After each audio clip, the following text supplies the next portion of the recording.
नवरात्रीच्या 9व्या दिवशी आम्ही आई तुळजाभवानीचं दर्शन घेण्यासाठी कोथरूड या परिसरामध्ये आलो.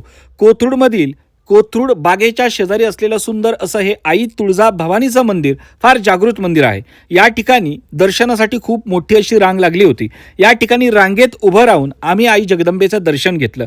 हे मंदिर एवढं सुंदर आहे की या मंदिरामध्ये राधाकृष्णाची अतिशय सुंदर अशी मूर्ती आहे. याच बरोबर मारुतीरायाची असेल, स्वामी समर्थांची असेल, त्याचबरोबर अतिशय सुंदर असं शिवलिंग सुद्धा आहे. तर या मंदिराला तुम्ही पाहताल तर नवरात्रीमध्ये अतिशय सुंदर पद्धतीने या मंदिराची सजावट केली होती आणि या मंदिरामध्ये आई जगदंबेची जी मूर्ती आहे ती अतिशय सुंदर अशी मूर्ती आहे. आई तुळजाभवानीच्या मूर्तीचं दर्शन घेतल्यानंतर आपले डोळे दिपवून जातात. एवढी सुंदर अशी मूर्ती आई जगदंबेची या ठिकाणी तुम्हाला पाहायला मिळेल. तर आई जगदंबा म्हणजेच आई तुळजाभवानी हे आमचं कुलदैवत आहे. म्हणून या ठिकाणी आई जगदंबेचं दर्शन घेण्यासाठी आम्ही आलो होतो. या ठिकाणी अतिशय सुंदर पद्धतीने मंदिर सजवलं होतं आणि या ठिकाणी आल्यानंतर मन खूप प्रसन्न झालं. या मंदिराला प्रदक्षिणा मारल्यानंतर पुढे गेल्यानंतर डाव्या हाताला तुम्हाला समोर या ठिकाणी अतिशय सुंदर अशी श्री मारुतीरायांची मूर्ती आहे. मारुतीरायांचं दर्शन घेतल्यानंतर पलीकडे श्री स्वामी समर्थांची सुद्धा अतिशय सुंदर अशी मूर्ती आहे. स्वामींचं सुद्धा सुंदर दर्शन या ठिकाणी झालं आणि या मंदिरामधून बाहेर पडल्यानंतर समोर या ठिकाणी तुम्हाला अतिशय सुंदर असं शिवलिंग पाहायला मिळेल.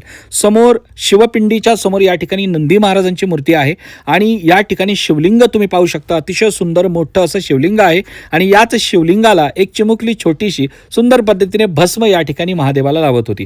आणि या ठिकाणी महादेवाचं दर्शन झाल्यानंतर आई जगदंबेची पालखी जी असते त्या पालखीचं सुद्धा दर्शन आम्हाला या ठिकाणी झालं. तर एवढं सुंदर मंदिर हे कोथरूड बागेच्या शेजारी आहे आणि खरंच खूप सुंदर असं मंदिर आहे.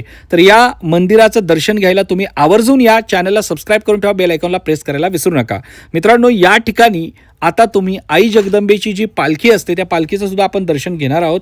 या ठिकाणी आमच्या दोघांचंही दर्शन झाल्यानंतर या ठिकाणी आई तुळजाभवानीची सुंदर अशी पालखी होती. या पालखीमध्ये आई जगदंबेचं दर्शन आम्ही घेतलं आणि त्यानंतर देवीच्या ज्या मानाच्या 5 परड्या असतात त्या परड्या सुद्धा आम्ही या ठिकाणी भरलेल्या आहेत, म्हणजे आमच्या मंडळीने भरल्या. तर या ठिकाणी बाहेर परड्या होत्या.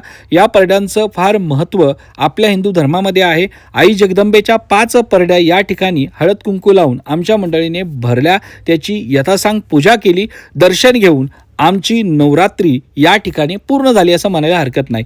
नवरात्रीच्या 9व्या दिवशी खरंच खूप सुंदर असं दर्शन आमच्या दोघांना घडलं.